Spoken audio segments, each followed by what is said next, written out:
Mamlaka ya Mapato Zanzibar ZRA imetoa mafunzo kwa washauri wa kodi kuhusu mabadiliko ya sheria za kodi kwa mwaka wa fedha 2026-2027 yaliyoanza kutekelezwa rasmi mwezi Julai 2026.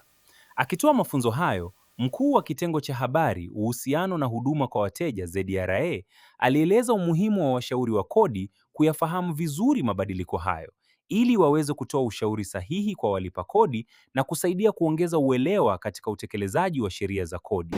Kwanza nashukuru kwa ZRA kutujali sisi consultants ili kuja kuchukua ujumbe kufikisha kwa walipa kodi. Tumejifunza sheria za mabadiliko ya kodi, kwa hiyo tunaahidi vitu vyote ambavyo tumejifunza hapa tutaenda kuvifikisha kwa walipa kodi husika.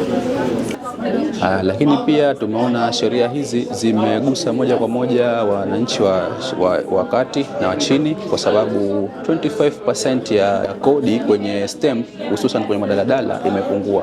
Kwa hiyo nadhani imegusa moja kwa moja mwananchi wa kawaida, lakini pia tunashauri kwamba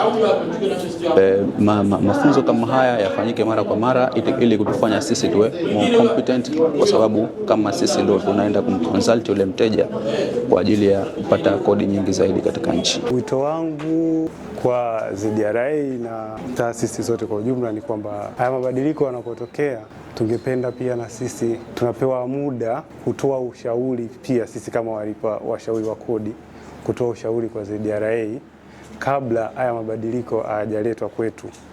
Lipa kodi, tulipe kodi kwa maendeleo Zanzibar.